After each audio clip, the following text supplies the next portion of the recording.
Welcome to part one of the season finale of the Beyond the Playbook Podcast. We are bringing a very special guest to you guys today.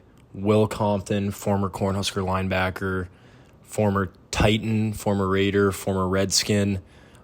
We talk a ton to him about his career going from all the way back to his high school days, to his college days at Nebraska, and then onwards to the NFL.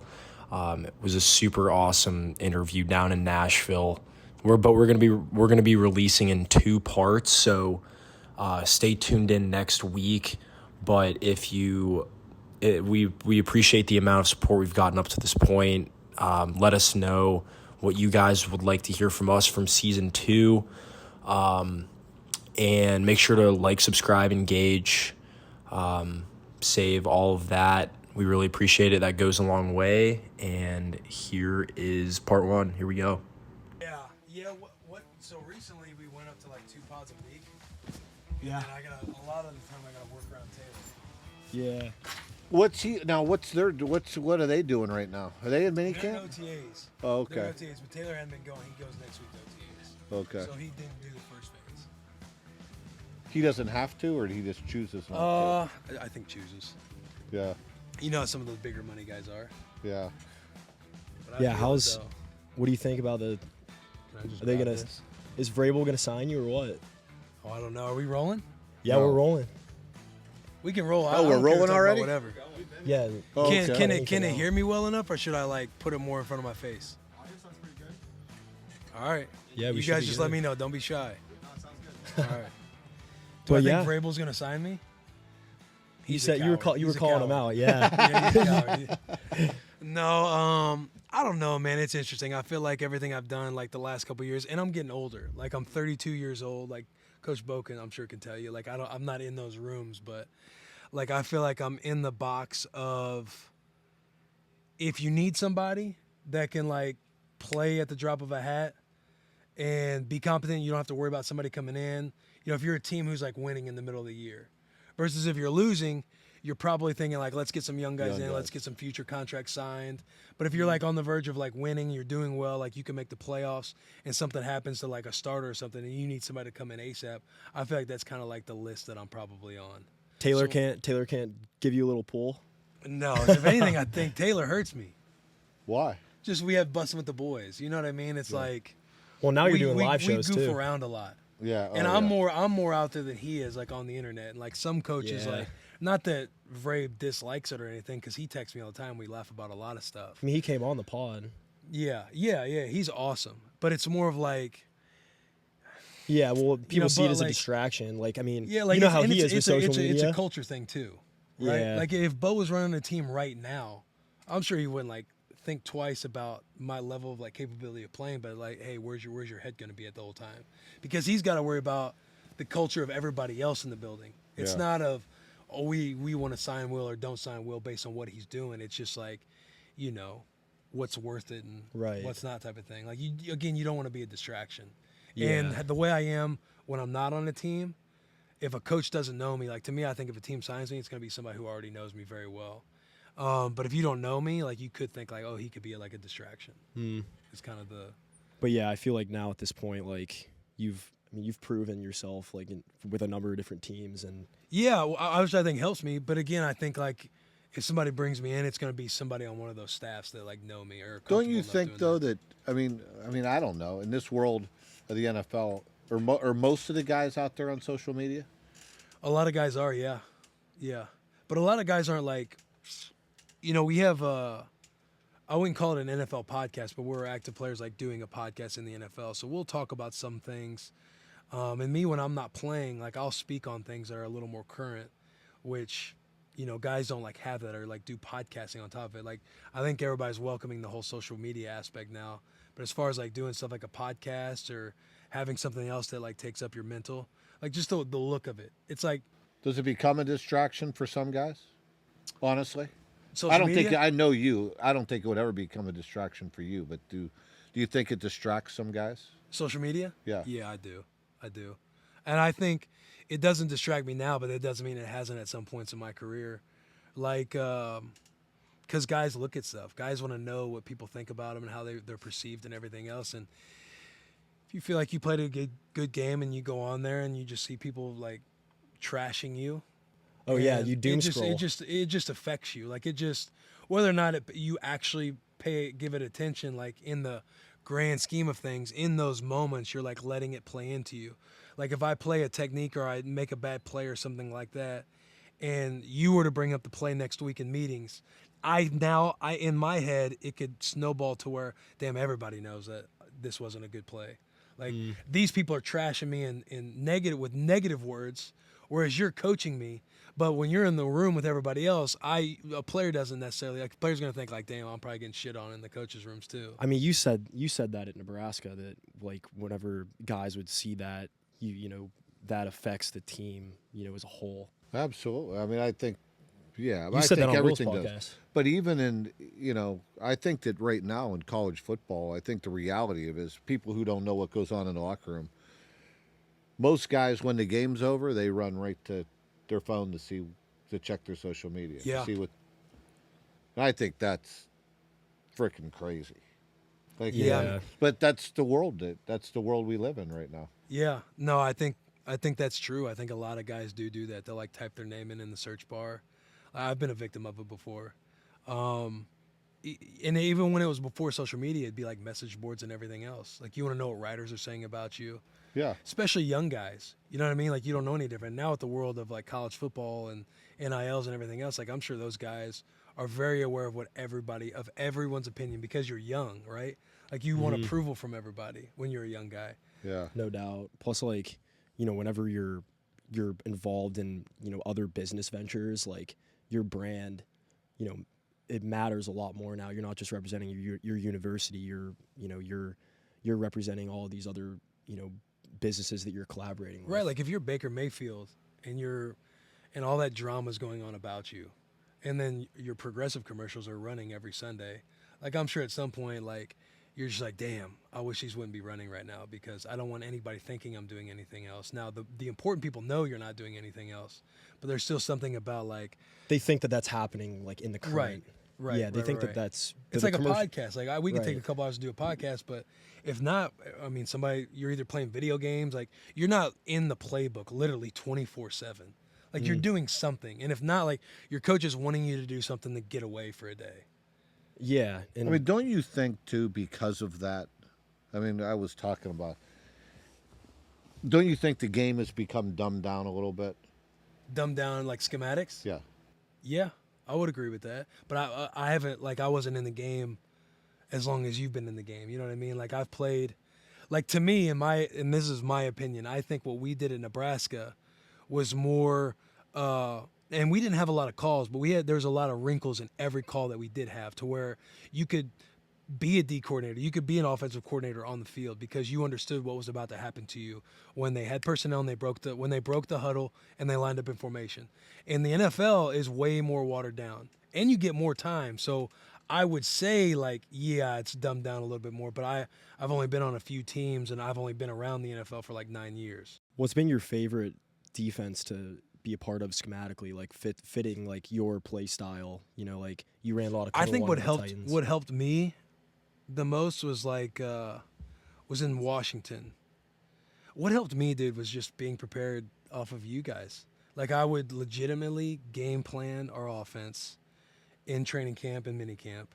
I would, just like I would at Nebraska for opponents, and the tendencies of understanding what an offense is given to you. Not blew coaches' minds, but coaches just knew, oh, this kid is smart as shit. Like Raheem Morris would call me Baby Barrett, call me Baby Rude. You know what I mean? And Yeah. like they would understand that, like when I did eventually take over, You prepared the same way, right? As those If guys. I wanted to like change a call within the defense, if I saw something, I like had the capability of doing that. So to answer your question on what my favorite one's been, I really enjoy playing in Minuski's like front seven defense, the way they two gap and do everything else, because there's some similarities with Yeah, you to guys. what we do. But a lot of coaches, like, guys do different things, and to me, I felt like if it was an easier defense, the more like my wrinkles of how I did stuff preparation wise would stand out even more, because I know they're just staying on the level of what's being taught and everything else. And I'm like, I can spend more time on understanding what the offense is doing versus spending more time on figuring out what we're doing defensively. Right. Plus, like, whenever you're in a one gap scheme, like you have to fit the right gap every time. Whenever you're in two gap, Yeah. you just go with whatever the guy in front of you is doing. Yeah. Right. You loved it because I kept all those big linemen off. Yeah, no doubt, dude. No doubt. The only thing I hated being in yours, which is you got to be really good at, like if you're a Levante or one of those guys, your skill set shines, is doing so much even double bracket. I got to play so much more man-to-man. And so when somebody like me is playing more man-to-man, I'm not like shitting on myself playing man-to-man, but covering backs like Amir and Rex Burkhead and them out of the backfield, when you're double bracketing and trying to cover more of the deep threats, like you're a little bit more of a liability when you're me trying to cover those guys. Right. And again, not like shitting on myself, but I felt like when I went to the NFL and was learning spot dropping and everything else, I thought it was like a skill that I was pretty good at. I caught on fairly quickly. Like I understood what was happening to me, how your cover 3 drop needed to change as a weak hook player, or based on a formation, if you have, 2 removed versus 1 removed, if you're a buzz flat player. Mm-hmm. Like there were a lot of different things I was like, oh man, like I would have been good in like a spot drop defense. Yeah. But it's all part of the game. Yeah, because it's brainless. It's react, bro. Just drop to an area and stand there. Some guys, but they don't have that stuff figured out. Oh, QB ball at break. What are you watching right now? They're not moving where the QB's looking. Like to me, that stuff. it's because some of them are still looking at their phones. All right. Well, enough of the playbook stuff. We want to talk about. Want to hear a little bit more. He didn't even know until today that you were doing live. You're doing live shows now. We did one live show. We're not doing live shows. So let's We hear a did little bit one about live that. show. You said you were. Dude, you it was talked about it a awesome. little bit, but Yeah, it was awesome. Like Zanies had been asking in the comedy club in Nashville. They've been asking for a little bit for us to do a live show, and there was like a comedy festival in town, and they kept prying. And then ultimately, I was just like, yeah, let's try a live show out. And so Taylor and I brainstormed a little bit how to do it. We kind of just went by the seat of our pants. But we set up a live show, dude, and it was awesome. I mean, it's basically like this. You storytelling to the audience, and we got to lean on some of our like initial, like when people are there, they're obviously rooting for you, but they want to hear like. well, you guys are the local celebrities now. We hit the town a little bit this weekend. Everybody knows you guys. Like, Really? Oh Where my were you at, God. Bo? Where were you at? I wasn't there. No, Oh, I you let weren't the there? I let the young guys do it. no, we were just asking like. I mean, Taylor's on billboards now. We were Oh yeah, driving Taylor. here, Yeah, Taylor's on Taylor's a billboards, franchise player for the Titans. Yeah. Yeah. You know what I mean? Like, and Bussin' with the Boys is a local podcast where everybody here embraces back in 2019, I think. But yeah, it's. But you it's guys pretty also cool. have the ability to just go in and talk to like anybody like about anything. You'll always That- give your opinion and Yeah, you're to very me, transparent. to me that was kind of the play with it all is like knowing the access we do have, and knowing you get to kind of have these unfiltered conversations about it. Because most of the time we're in a helmet, like we're stick to sports, stick to playing football, and so that was something like I've always been fascinated with podcasting, and that was something I felt like was a good pull into what we have going. Is people want to come on the bus because the bus is cool, and then we get to talk to people. Like Coach Bo drives in, flies in, and comes on the bus. Like Dale Earnhardt Jr. shortly after Bo was on, or maybe it was vice versa, but Dale Jr. flies in to come on the bus. Like, you get to have these people come on the bus because they're like fans of football, and they No want doubt. to sit and talk with I was guys. so shocked to hear whenever I listen to every podcast. Let's go. Shane Gillis, that was an awesome interview. Oh, I dude, had no I idea I he was a wish Notre I- Dame guy. Really? No idea. Dude, he's a massive Notre Dame guy. He said he goes to Every he was at game. the spring game.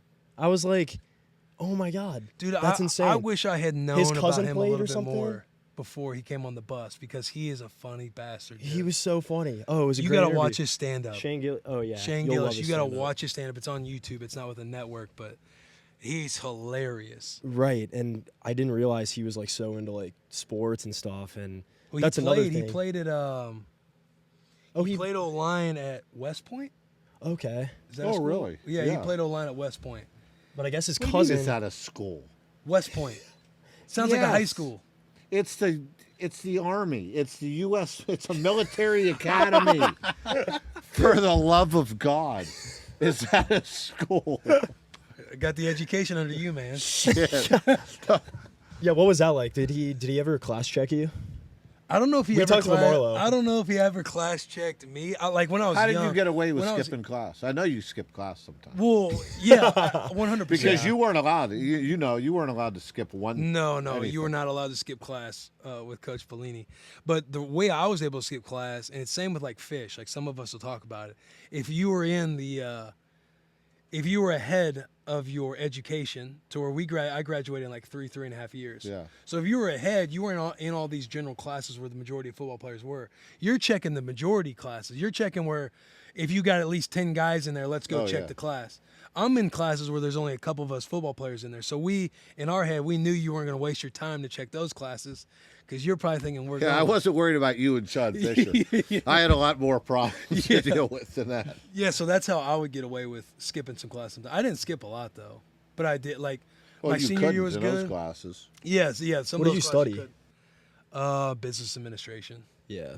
The only trouble I really had was econ. That was the only motherfucking everybody had class. trouble with Oh, you. God. Nobody can do economics. It's Yeah. crazy. It's irrelevant to life too. Dude, it's No, so it's not. Are you kidding? Those classes are. I mean, yeah. So I hated what's this econ. podcast called? What are we on? We're calling it Beyond the Playbook. Beyond so- the Playbook. Yeah, we thought. I mean, we thought of that because we want to give people a more authentic view of Coach. I feel like Do you call him coach around the house? no, I call him Dad. But I feel like my cousin Michelle, obviously Yeah. Mark's older sister, but she, we've been talking about doing this for years because, you They've had been him on trying the to get bus. me to He's do got it some. for a long time. He has some awesome stories that we've all heard, but like we want to be able to, tell those and show that he's not just like the guy that you see on TV just screaming at people all the time. You know that. Oh, I know that. Yeah, Yeah. absolutely. But I feel like even after LSU, there wasn't a negative connotation created around his name that it just didn't really sit right with our family. So we wanted to put together a little. There's a production. negative cloud around you after this last sentence. No, not really. But I mean, just Some. what the media did over the years. I mean, just there was always an adjective. It's like, he's, just my temper. Everything sideline wise. It was never. I don't think. I mean, I don't think we'd ever gotten the true credit for what we did for how we coached. And, Oh yeah. Well, I think. But the guys who played for me, it was different. Oh yeah, and I think the real I don't want to say that to divide people, but the people who understand Nebraska football, I think understand more now Yeah, I agree the with that. value versus back then. But it's tough, man. You're a head coach. There's a wrinkle in your playbook that you got to have that you don't necessarily care for, and that's Oh, yeah. appeasing people. Not that you don't want to. Not that you don't have a good time with anybody you come in contact with and give every bit of what Bo Pelini is. Some to those people don't like whenever whenever he always says what he thinks. Right. And then when you're closed off and you don't care to do all the media stuff, but it's an unfortunate part of the game a little bit, which is you either play that game, that song and dance, or you don't, and you're somebody who's you didn't give a shit. But I did play that song and dance. That's the whole thing. I did do those things. You held up a cat. Huh? You held up a cat, yeah. Yeah, I mean, no, but I did. I didn't. I wasn't gonna put on I wasn't gonna be someone I wasn't. Right. But I did everything the media asked me to. I did all the interviews. I did the press conferences. What freaked them out, what freaks people out, is I actually told them the truth, Right. and I said what was on my mind. You didn't fill in the I blanks. didn't do a bunch of coaches speak. I wasn't, because I didn't believe in doing that. I wasn't going to paint a picture that wasn't true. And I think it freaked them out, especially those people in Nebraska, those people the media guys in Nebraska. They weren't used to that.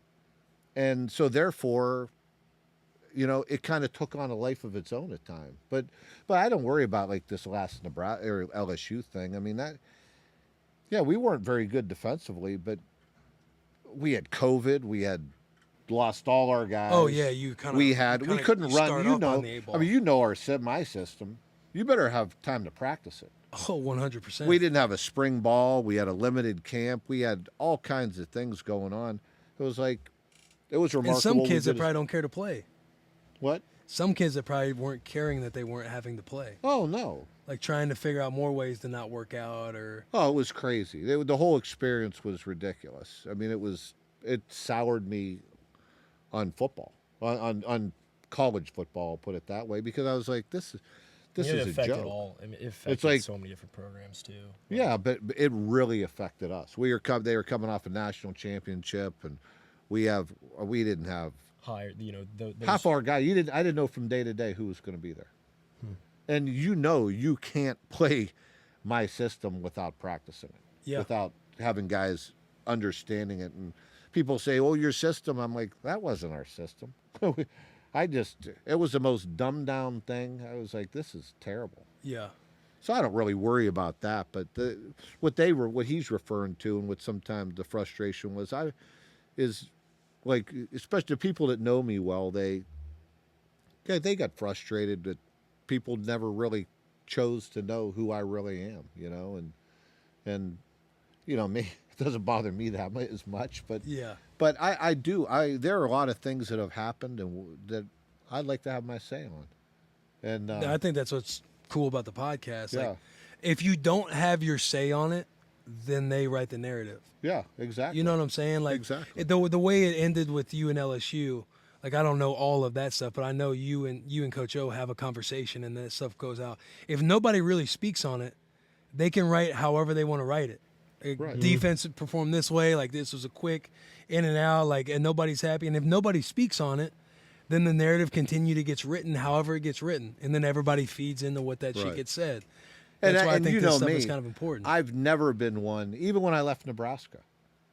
Even like if I would have told the truth of what happened at Nebraska right then, I mean, people wrote a narrative then, but I'm not one that is going to do that. I am not going to self-promote, and I'm not going to attack people. I'm not going to, and I just have never been that way, and I think sometimes it has hurt me. It's hurt the public perception, because I didn't go out and defend myself. I didn't defend myself till later on, and like you say, a lot of times the story's already been written by then. Yeah. If I would have told what Harvey Perlman and Sean Eichhorst, and if I would have went back into that whole thing right away, and if I would have went after them, I think there would have been probably a different perception back then. Do you wish you would have? And not even necessarily go in, like, not like create friction, but be able to look at the playing field and see how you could have moved a couple pieces differently. Probably. Oh yeah, you always look back and do that, and think about I mean, it's like after you play a game, we all did that. You look back and say, or I coach a game and say, you can always look back and say, well, I wish I would have done that, or I wish I would have called that, or it's easy to be that armchair quarterback after the fact, but I was just one where I was like,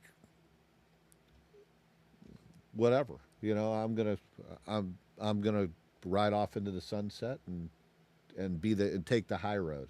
Sometimes that's not the right way to do it. Yeah. But yeah, enough of the negative stuff about Nebraska. You guys obviously had some great times together. Oh, you had Coach Eck on the podcast. I saw. He's the man. I got to go see him down in Knoxville a few months ago. He's a beauty, isn't he? He is. But yeah, his stories are the best too. But we just wanted to take a quick break, and for those of you who live in Northeast Ohio and might be thinking of buying or selling their home, give our friends over at Century 21 Lakeside Realty a call. Not only can they help you here in Ohio, but Century 21 can help you anywhere you might be listening from. I wanted to ask you a little bit more about, you've obviously told your recruiting story about how you had it narrowed down to a few schools, and, these guys came in a little late and gave you that late push to come to Nebraska. But I also heard, and I didn't know this until, last week, you thought about going to Notre Dame originally. If Notre Dame would have offered me at the same time as everybody else was offering me, I would have been part of the Fighting Irish. because I grew up, like my mom, she was a Catholic school principal. Every year St. Rose. St. Rose, that's right, man. And every year when I was growing up going to Catholic school, our teacher would always go to a Notre Dame game every year, and she would always bring back some type of memorabilia to give to us. So that, the Rudy movie, like all that stuff, like you just kind of grew up like, oh, we'll root for Notre Dame. Because Mizzou wasn't that good of a football team. Right. And so, like, I was going to the Notre Dame football camps each summer.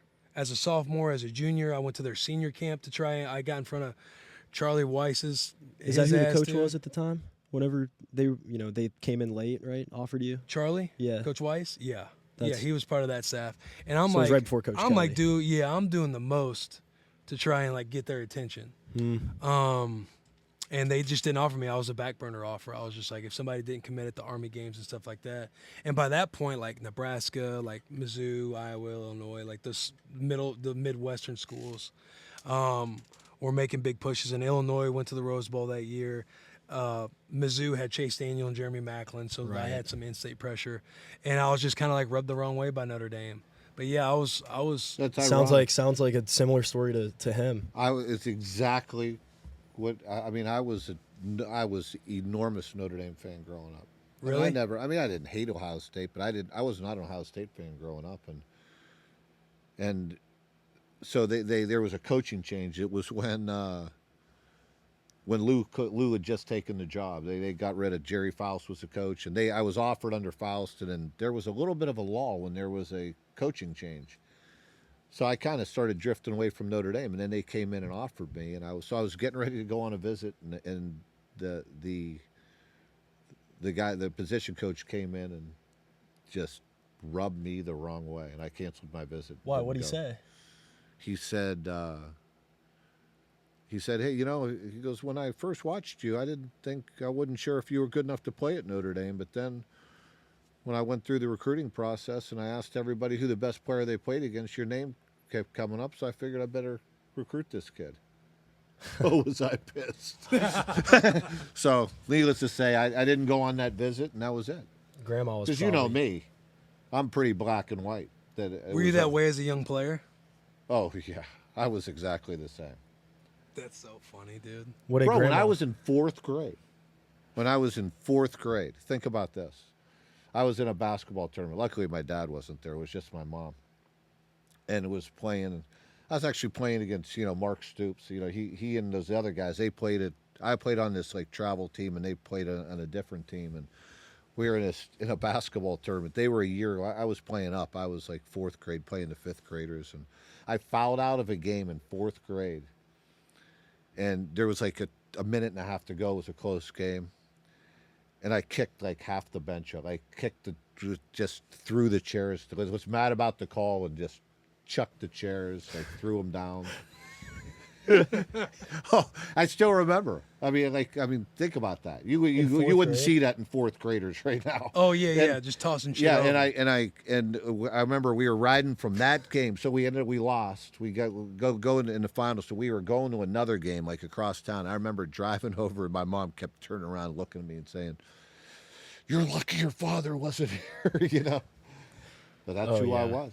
You've always had that, but you remember that. Oh, I remember that like it was yesterday. There's some stuff you don't remember. I remember. Unfortunately, I remember way too much of it. Because to me, there's always stories. There's always stories with some coaches that you don't remember some parts of the game. Like you don't remember some of your outbursts. I remember. I remember them. They make it seem like you don't remember. Well, sometimes Coaches?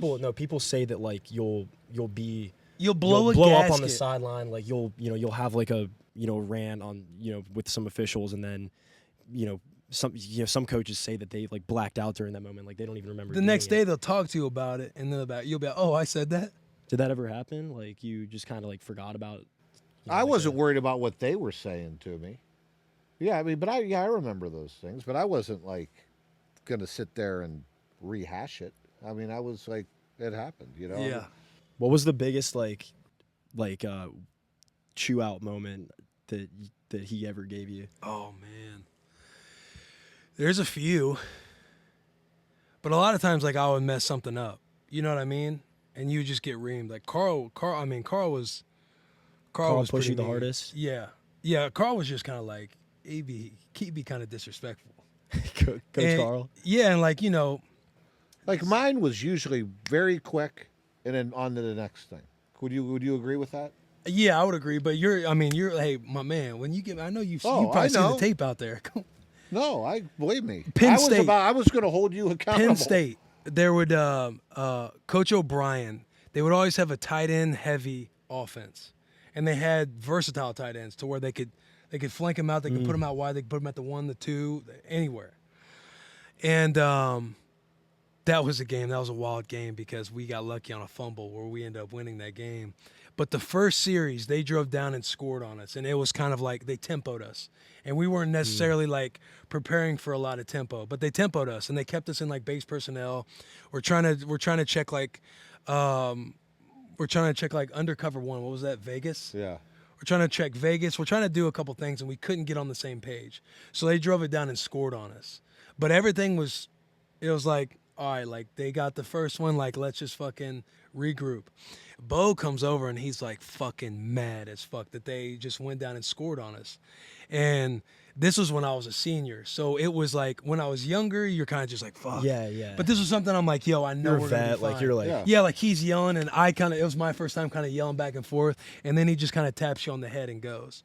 But that's like one I remember because I was like, I felt better about like, yo, we're fucking fine, type of thing. Was that at home? We were at home, and they come in, and we were like, that was Yeah, it was like boom, boom, boom. They scored in like 2.5 minutes. oh, bro, it scored quick. And they're tempoing us on the ball, and we just couldn't Which never Our happened defense either. couldn't necessarily get on the same page, and something was failing between like myself and like Damian Stafford.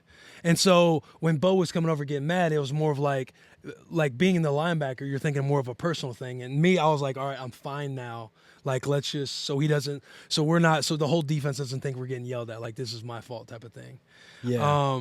What was your favorite game that you guys? Bro, played our in? senior year was my favorite. I mean, now it started off rocky as shit because we shouldn't have given up 1 billion yards to UCLA because we should have beat them. That was just a weird the shoulda game. stuff. Yeah, it was a weird game. Remember we You're up 21. missed- And we got dummied by Ohio State, and we shouldn't have got dummied. Like the first quarter, I think we held them to like 10 yards, and then they just went off on us. we couldn't and- tackle Braxton Miller. Yeah, we couldn't. Yeah, I had a couple mental errors I had a couple errors that game. Like it was a bad game. It was a game when you got done, you're like, yo, what the fuck is gonna happen to us the rest of the year? Because we had a lot of hype going into that season, and we were 2-2, and then that was going into a bye week, and we're like, fuck, this bye week's gonna be miserable.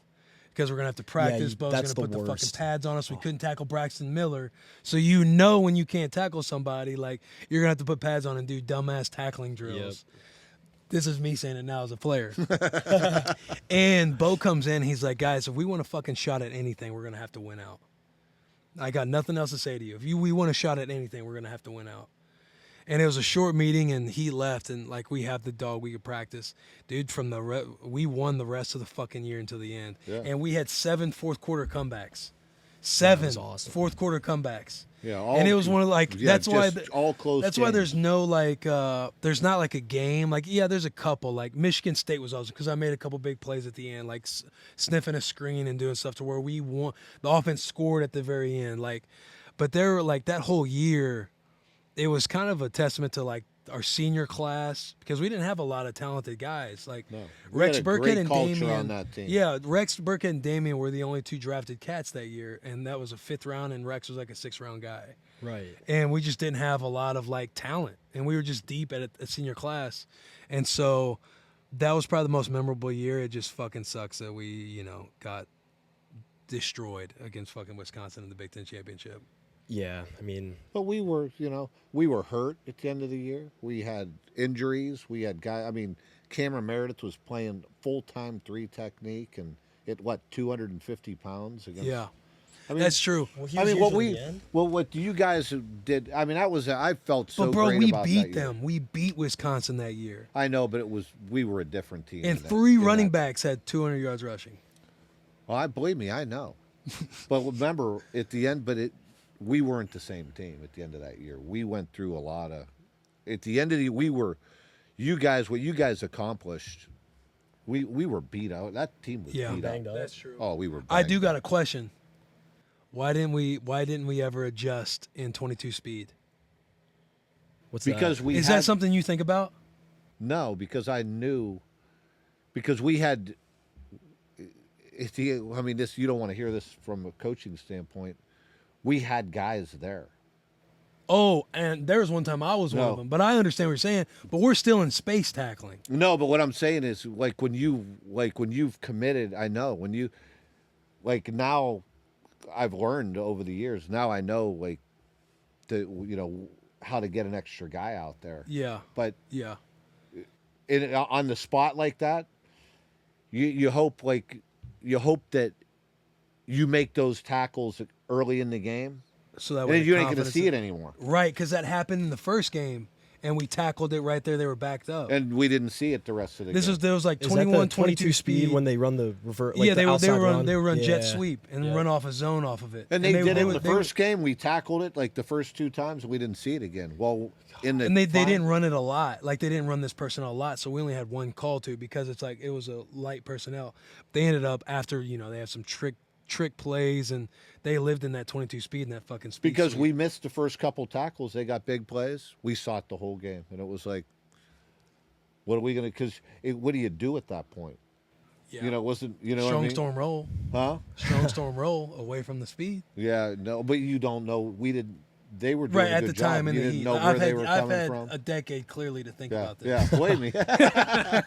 Yeah. Because I'm thinking like, how in the fuck do you stop that stuff? But yeah, that's like something that just eats at you. Because when me and any of the fellas were talking about it, it's always that fucking game that it's just like, yo, how did it get so goddamn bad? Yeah, but Yeah. I mean, obviously, you guys had, A lot of a great. lot of great Oh, ones bro, to hang yes. your hat on, though. I mean, yeah, bro. I mean, I still, teammates that I still talk with, coaches even. Like, Eck, we talk about that stuff. JP, we talk every now and then. I talk to Els probably once a year. I mean, you and go all back. the teammates, bro. Yeah, you go back and they treat us well. That's what I wanted to ask you about was the Bussin' Bowl. That's Yeah, gonna be bro. I fucking know. awesome. I hope that's a. So we have Frost and Harbaugh. Where is it on at board. this year? Michigan. It's at Michigan. It's at Michigan. So you'll go? Yeah, if I'm not you're playing, not which playing, I'll yeah. probably not, I won't be playing. But yeah, bro, I'm trying to go to that. I'm trying to go. Like I think that's incredible that we pulled that shit off. Now Oh, we it's just need the ADs to sign off. And Trev, to me, I think Trev's like a cool I think he'll do it. And then once that domino falls, I think the Michigan AD will do it. Right. But if we get that, I think that's pretty iconic. Oh, that'd be No, it's amazing. unbelievable. A bussin' bowl, bro? Yeah, come on now. A bussin' game? A trophy? What do you want the trophy Off to look like? a podcast? Yeah, what do you want the trophy to look like? A bus? The steer horns With like a on it? microphone? I don't know about a microphone, but like how they Oh, do like like like an actual bus. yeah. Like what's your guys' trophy game like at the end of the year? We had a few, but we had one with Purdue. We had a few traveling trophies. We had one with Navy, I think. That's what I'm saying. It's like something like that, and you just hoist the freaking. Oh bus. yeah, we had the best was when Coach Kelly we didn't lose to Stanford, or no, we lost to Stanford my freshman year, but we had a traveling trophy with Stanford. It was like a big like glass bowl, and Coach Kelly, which you really would never see this, and it was out on social media, but we never really saw this side of Coach Kelly. He would always get so fired up whenever we would beat Stanford. He would pour like Gatorade into the bowl, and he would chug the Gatorade after, in the locker room when everybody's all hyped. That's probably as edgy as he gets. Oh, I know. You've seen Fucking him. chugging Gatorade. You gotta out of a get bowl. you gotta put something on there where you could get the coach a chug out of it, a whistle pig or something. Yeah, that would be good. But I think that's awesome. Getting No. a bowl going, Yeah, I that's think great. is cool. We need the boys to win. Yeah, We need they'll Nebraska to turn win. it And we around. haven't. I mean, You the hope Big so. Ten's down though. I mean, they have a shot to come back. That they had a shot. Well, yeah, not that they don't have a shot. They have a shot this year, but it's like last year, all those fucking games you lose By within one single score. digits. It's like the exact opposite of what you guys did. It's just the other way around. Yeah. Just so frustrating. 'Cause Oh, bro. that's got to be the worst feeling ever as a player. I can't imagine. I'm sure it sucks as a coach too. Oh yeah. Yeah. Fortunately, I've never really been in that situation, but but losing by and you just know it just takes a couple plays, and sometimes it's penalties, which fucking just kills you. Special teams that hurt. Special teams, bro. Good God. But you have to find a way to win those games. Mm-hmm. That is one thing that I think that we always did well is the close games. We won the majority of our close games. We figured out a way at the end. The dog fights. Yeah, the dog fights. We were, we got obviously. If a game gets away, it gets away. But when the game was close in the fourth quarter, we majority of those we found a way to win. Yeah. And when we didn't, it was really close. I mean, Right. Were you there for the Michigan State? No, you were gone when we came back in the fourth quarter, and then Oh yeah, that was the we only dropped one the that you ball guys- in the corner. To Yeah. the end zone. Yeah, I was Alonzo. watching that in Washington. I remember that. I mean, but like those games, like I always found like I always felt we were gonna find a way. We had the ball at the end, or we were on defense at the end. We were gonna win the game. Yeah. And but that's a feeling you get, and I think the players felt that way. But when it starts going the other way, it's hard to. I'm sure it's hard to get the players to believe. Like It's hard to stop the bleeding. Yeah, well, it's hard. Yeah, and it's hard to think. When's that? Is this going to go? It's happening again. When you lose a couple in a row that are close games, I'm sure you're thinking, okay, when's it going to drop again? Like when we're going to drop the ball or something's going to happen bad. Instead of expecting, you got to expect to win. Mm-hmm. And I mean, you have to believe it's going to happen or it's not. Yeah. It's a belief on that sideline in the locker room. You guys with your group, you guys knew we were going to win the game at the end in the fourth quarter. I mean, those games were close. We were going to win the game. Yeah, that was a fun streak. Yeah. Did Dobson have a lot to do with that, culture-wise? Oh yeah, Dobson's got strength coach has a lot to do with the culture. Yeah, and absolutely. Like Dobson, he's somebody. Dob was here. He just went to Oklahoma, but Dob was in Nashville. Like I saw Dob all the time. Yeah. Like, Dob's like another father type of thing. He's the man. Yeah, he really is. And like I can't wait to see how he does there. He just loves the fucking grind. Like he loves to embrace the suck, and he always has something good to tell you after like you go through it. Mm-hmm. You know what I mean? Like there's only one time where I feel like the players that disagreed with him on something, but other than that, when I told him to put the chains on the door. Yeah, fuck, that was one. And then another time he made us start over in the middle of the heat, like quarters, and we thought it was bullshit that he was doing that. Like he was. You just guys had to fine. start the whole workout over? Yeah. Oh yeah. Like put it like this: Rex was also in his office with me talking to him, and Rex ain't like.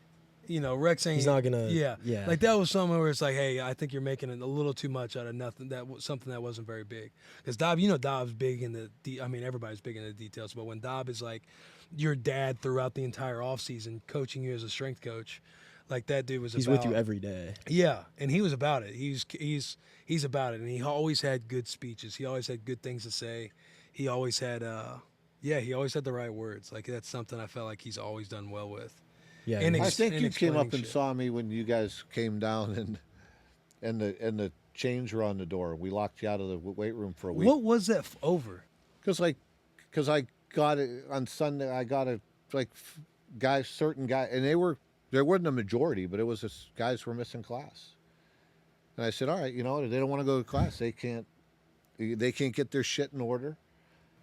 That's gotta be a hard decision to make because then you close the doors on like everybody working out and shit. And I said it mattered. I said, and you guys, I remember you. I think you came in. You were like, "Why do we all have to get punished for?" And I was like, "Because we need everybody." Yeah. And you guys took care of it. There were a couple guys, the guys that were screwing up, and there was only a handful. You guys fixed it. Didn't you create some sort of? I don't know if you remember Grant Schumacher. He was probably freshman. He was a when kicker. started. He was like a young kicker. On our team he was from telling me Lincoln. that you guys had some sort of accountability system where you guys had like a buddy, where like if he missed class or he missed work or he came late to a lift, you had to run with him or something. Yeah, you had to run with him, or if it got so bad, you had to do it for him. So if you were fucking up in class, or you were fucking up like off the field, or stuff like in the weight room or anything else, like if you're your being a guy had to slapdick, run. your guy had to do your punishment. Sheesh. Oh, So that, we would do stuff like that. that probably worked though. But I really believe, though, Will. I mean, that was my. I mean, you obviously played for me, but that was my philosophy.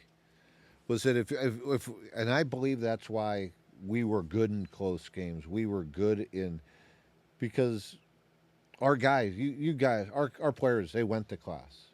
They didn't get in trouble off the field. The little things that there was a trust level, and the little things compounded, and because of that, you earned the way. But I always said, I don't care whether it's business, I don't care whether it's football or whatever it may be. If you're a fuck up, or you can pick and choose when you're going to compete or when you're going to go to class, when you're going to be accountable. If you think you can do that, you can. Because that's going to rear its ugly head at the wrong time. And that's usually going to be in the fourth quarter. And we did not put up with that shit. It had to be all day, every day, and you were held accountable. Right? Yeah, something you always preach was like that you're not going to be a some of the time guy here. Like you're not going to show up on Saturdays, and you're not going to play in front of everybody. You're not going to show up just to practice. Like I'm not here to babysit. I'm not here to hold your guys' hand while you guys go to class. You're either going to be an all the time person or you're going to get the fuck out. And that was something that you always stay true. Like even like the small stuff, a good part of the culture understood that, right? But he still wouldn't waver on the bottom feeders or the guys who weren't getting it. So we would still have to get punished. So knowing that, like those are things like the accountability system and shit like that. We had to like think of ways to where it's like, how do we keep some of these motherfuckers from hurting us? You know what I mean? Right, because because no matter what level you're at, like if you're if you're a young guy or you're a vet that's getting a bunch of playing time, it's all horizontal. Everybody gets it the same way. There's no Do you think that helped you? Oh, 100%. Yeah. Do you think it helped you in your pro career? Yes, absolutely. Helped you. It helps because it helps you find your edges as well too. Like it helps you find out who you are, and when somebody's breaking or when somebody's like deviating from the path a little bit, you're able to identify it more. Like it's like blood in the water, right? But yeah, all of it, the whole focus on the process, compete every day. Huge cliche, but it's like the truth. Not being focused on the results. All of that stuff. Yes, but I think a lot of people in coaching and have that philosophy. You'd be happy to know a lot of guys, that sinks in with a lot of guys, and a lot of guys like give you credit, like a lot of players give credit on that. As tough nosed as it would be at times, it's like those are the types of things you need, because whenever the structure gets ripped out from under you, because it does, like you think you got it easy in high school, like, and you think it's hard in college, like, dude, it's easy as shit in college. When you get in the NFL or when you get in the league, and even for people who don't transition to the league, which is like 99% of guys, but even going from college to the league, like, there's a lot of structure that gets ripped out from underneath you. There's no wince, there's nobody telling you where class is, where you're going to show up, why you're going to show up there. You either do it or they affect your pockets, or they just get rid of you. So a lot of this detailed philosophy very much rolled into my NFL career. It's a huge reason why I've even played 9 years in the first place. And I think it just carries over into life too. Because again, if you don't, like me, I'm fortunate enough to, I've played a while, but the majority of guys don't get that. If you don't retain any of that from college or from the guys who are in our locker room, it's going to be a hard fucking life, because the real world. Yeah, the real world is going to rip your head off. Oh yeah. And that's the most gratifying thing I had in coaching. I mean, the wins, the losses, that comes and goes. I mean, heck, I've been part of a Super Bowl, a national championship, won so many games. But the most gratifying thing for me is watching the guys I had grow up. And, and I always said, things. And I used to say, when I used to sit and, I mean, heck, I sat in your living room when I talked to your mom and dad. I said, if you go through our program, you're going to be ready for whatever that next step is. But it's not going to be easy. I didn't paint another picture. I didn't sit there and say, you're going to start, you're going to do this, you're going to do that. I said, we are going to prepare you for the rest of your life. But along the way, we're not going to make it easy on you. Yeah. Yeah. And we didn't. But at the same time, we program? had a lot of fun. Oh, remember the program? Yeah. Let me tell you, anybody out there that podcast. has a business thing to do and was trying to do business development, look up the program because it was a great Like thing. a culture builder. Culture builder for your team. Oh, it's a motherfucker though. Did you have to do it? We never had to do the program, but we had, similar stuff. Like Coach Matt Bayless, shout out Coach Bayless. He's the best, like very much like Dobson, like would get on your ass if you weren't doing the right shit, but would love you at the end but would always hold you accountable. But he would always study these Navy SEAL culture, builders that these military guys use, and he would apply that to our workouts and a lot of the mental. Because you said that a lot of what you guys did in the program was a lot of like just like very like minor detail oriented things, where like if you're false stepping or like you're not doing the one little thing that they ask you to do, like it took like 3 hours to do the warm up. Yeah. Right? So yeah. How did it like work? We had to fucking go you guys back had to go upstairs in the pool because early. somebody left a cup in the team meeting room. We all got down in the Hawks, and we all had to go back up to the team meeting room because somebody had left a cup or something like that in there. Right, and it was fucking. It just challenges you, like mentally, like yes, physically, but it's not like it's the hardest thing physically. You're just tired, and you've got to like get beyond yourself, thinking about everybody else when they're kind of in your face about like all of the details. You know what I mean? Yeah, you're paying attention to. Well, think about what you said earlier about how most of the guys, but then the bottom feeders. No, you are right. Like I'm not saying isn't that what I did every day? Yeah, absolutely. I'm just talking about from the complaining aspect as a player of the program. Oh yeah, you don't want to hear that shit sucks. Oh yeah. But you do like it is a beneficial thing. I mean, you guys had to be there at 4 a.m. We had to be at the pool at 4 a.m. So you're waking up at 3, but mind you, we were there that evening until like 10 or 11 at night. Doing a lot of stuff, like they'll brief you on what the mission is or what's about to happen, and you got to say it back to them in detail, and then you have to be able to explain it to your group, your team, and if not, they sit there and nip shit in the butt, and they figure out a lot of stuff for coaches on who your leaders are, who these guys are, who that is, and it's just completely about you need full attention to detail, and you got to be completely selfless about it. And then you got to figure out how they're brutal, Patrick. They take some guys. We all know that some people live in their own comfort zone. They identify those guys that kind of are living in their own little world that are all, not right, wrong, or indifferent. They're just wired to just worry about themselves. And they push those guys to like kind of break out of their box, and they are brutal on them. Yeah. I mean, and you got to kind of like pay for other people doing stuff, and it just wears on you over the hours that you're there. Because you're like ready to be like, fuck, man, like just figure it the fuck out type of thing. You have to also figure out like as like somebody like you at the time, somebody that's a leader, like how to get guys like going, and like, how to communicate respond to clearly, that adversity for properly.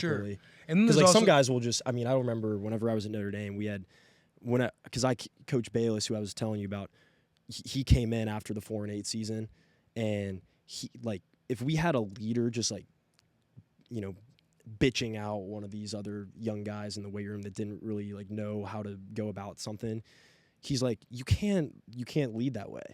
Like I feel like something like that where you're finding those leaders in the program, it teaches you how to respond and how to lead like each guy's like learning more about your teammates, like how what they respond to, like what they what they'll what hurts them, and just the little things that probably help you understand your teammates a little better, right? Yeah, and I mean, and too, like it's a different group of guys that we don't know. So coaches aren't in there. There's no personal or favoritism or there's none of that. You're just in there with a bunch of military guys, and you're getting like broken down to the detail of like the type of cloth that this dude's cut from. And you're tested again, mentally, physically, all of it. And you're there until like late at night, and then you go home, take basically a nap, and then you got to be in the pool, and you're swimming in sweats. Like you're swimming in sweats. And there's a lot of guys on the team who don't necessarily know how to swim. And you're in the deep end, and you got to like trust that your guy is going to hold you up and just do a lot of shit, dude. And then you do a lot of like monotonous repetition stuff, kind of just wear you down until you get to like a big mission that somebody needs to explain to different groups. And that was ran by like former SEALs? This is ran by like former SEAls. Was Riggins a part of it? No. They were guys. These guys were Marines. Riggins was more of like a they were all guy. like Special Force Marines. I think there was a couple SEALs in there, but they're all just elite military guys that have. I mean, their stories were amazing. I mean, what they'd been through in their careers, and they're doing that. How about that? How about the one guy who did the? Were you there when the black guy who did the boxing, who fought in the ring for like? No. I might have been the next year. It was unbelievable. This guy put on the equipment, and he fought. He fought like like different guys would come in, and they were like. He was fighting them hand-to-hand combat with like these, with like pads and stuff on. But this guy, and I tell you, he had to have been, he was taking the biggest guys, and he had to have been beat to shit when it was over. And he had to have been in such good shape. He fought for like an hour and a half. It was the damnedest thing I've ever seen. Those guys are different, dude. Oh yeah, I mean, you want to talk about mental toughness? They get it. The perfect jumping jack. Oh yeah. Fucking perfect jumping jack. I saw that they were at Nebraska not too long ago. Oh really? Yeah. I think Eric Scott had got to texted know me. him. Eric had texted me and hit me up saying like, "Hey, you need to come on our podcast." I was like, "Fuck, you guys ain't gonna." Eric Crouch? Or No, Eric. Eric, starts with a K. is he a player? No, Capitula. yeah, Capitula. He's with the program. Yeah. Okay. They were at Nebraska not too long ago. Gotcha. But yeah, I want to get him it's on. a I'd grind, like to dude. get him on a podcast. Oh, he'd be cool. sometime. Yeah, He'd be awesome. I mean, He's got his own podcast? Yeah, they got a podcast. Right. Oh, really? Yeah, they got a podcast going. But yeah, man, the perfect jumping jack, like it's all details, bro. Were you ever on the team whenever you guys were at the Holiday Bowl? Did you get? I went to the Holiday Bowl my first year, my rookie year. We played. Wait, no. My second 2 years. First year was Gator Bowl against Clemson. Yeah. And then we played Arizona and somebody else. We played 2 years in a row at the Holiday Bowl and then 2 years in a row at the Capital One Bowl. Did you have to go whenever you guys played in San Diego? Did you go to the SEAL camp or whatever in San Diego? No. Oh, you didn't go over there? Didn't you guys put some players? I through did. that? I went through. No, they weren't able to put through it. But well, actually, somebody did that obstacle course. Yeah, somebody did. I was going gonna say Rigoni. Yeah, one of our it's crazy, assistant yeah, strength did. coaches. But yeah, I didn't go over to the military thing. Well, we had SEALs around the team all the time. Yeah, I mean Riggins, he was like a huge Nebraska fan. Yeah. He was high up He's from in Nebraska. the military. Yeah, so he would come through all the time. Like he'd give us speeches and stuff like that. Right. Yeah, I can't. That hearing his stories about like Hell Week and what they have to, They go go through a through. lot You more get than like what we 2 gotta go hours of through. No sleep. doubt. Oh man. Yeah, we think we had it. But it bad. makes you better. Yeah, that is true. The details. So, Will, football-wise, I know everybody, like you talk about, everyone talks about your, like your football act, your football intelligence and everything. And it's so ironic that I think that, we were talking earlier in the podcast about all the distractions, like how social media can be a distraction and your focus and all those types of things. But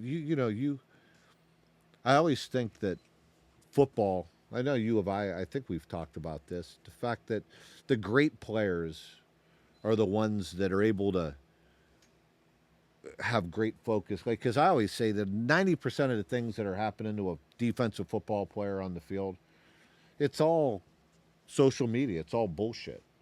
That if you can focus on the things that really matter and you know where to put your eyes and how to train and how to do that, those are the guys that have success.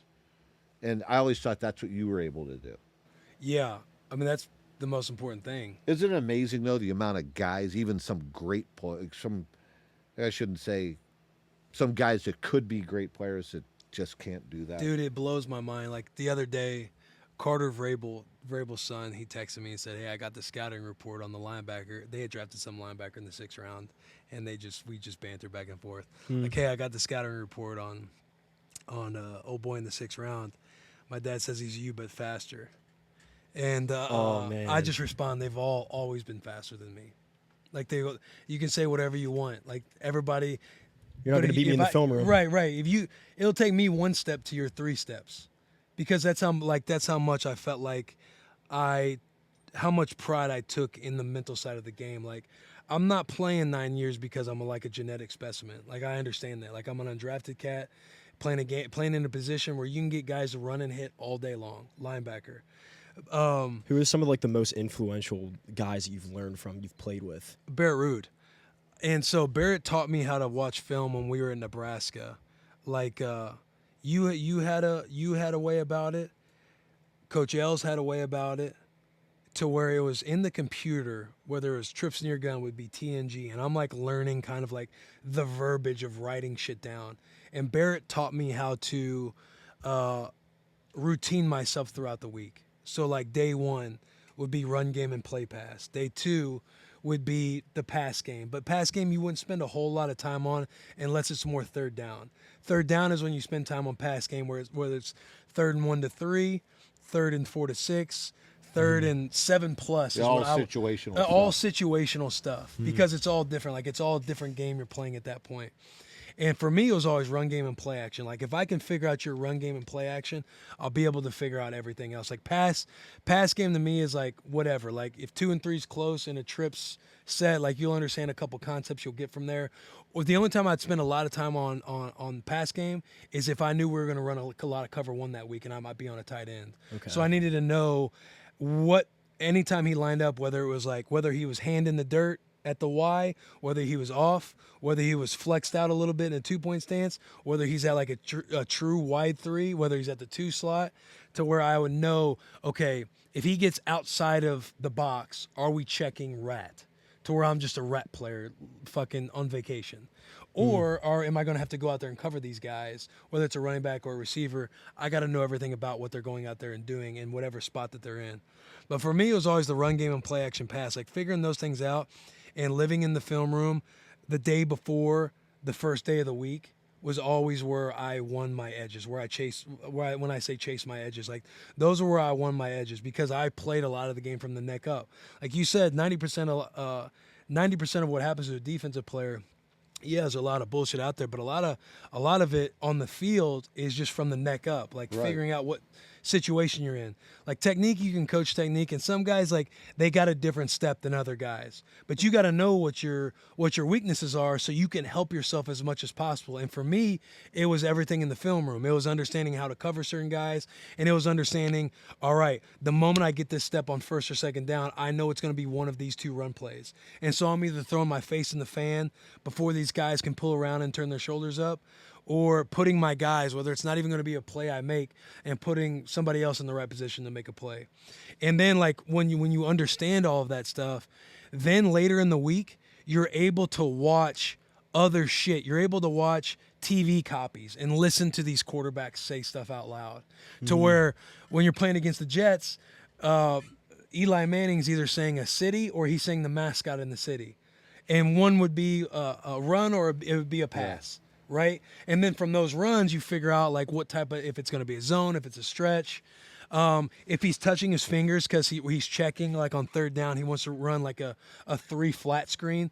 Like, hey, these 2 linebackers are mugged up in the A gap. He's going to quickly look out at like a trips bunch or a trips formation, just touch his fingertips, and you know they're running a 3 flat screen, because Eli knows that somebody in this A gap has got to go cover somebody. You're trying out to there. see what they see on Right. TV. Yeah, and he sees that we're looking around as linebackers. Oh, that's the cover guy. Let me try to get something quick. But you would know this stuff. Like these are things. These Like, are wrinkles. you know, whenever they're, you show a certain look, they're gonna, if they see that and they look to the sideline, when they might be checking boundary run, if they're if you guys are showing strong side. Well, yeah, or if you're showing like a cover 2 look, and they for some whatever reason just move up and get into a dot, like they're running the fucking ball. Like it would be having the keys to check to a single high safety. Like, hey, let's check sky, get into a quick cover 3.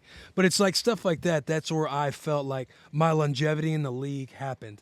is all of that stuff, because I would be so prepared on the day 1, day 2 install with defense, but also understanding what the offense does, that I felt comfortable enough to where, all right, now I can start watching second level stuff, because I'm always a day ahead in the film I love room. this, because now you know why I would get pissed when I'd look out there and you'd check mesh and I'd say, he's not 4 yards from the tackle, he's 6. Yeah.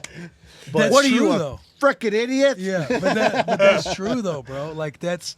And that's a wrap on part 1 of our season finale with Will Compton. If you like what you heard, please make sure to like, subscribe, comment, engage, all of that. It really goes a long way. Let us know also what you guys would like to hear from season 2. What guests you might like to see, what you might like us to talk about. We're all here for your ideas. We want to hear from our audience, what you guys would like to hear. So let us know.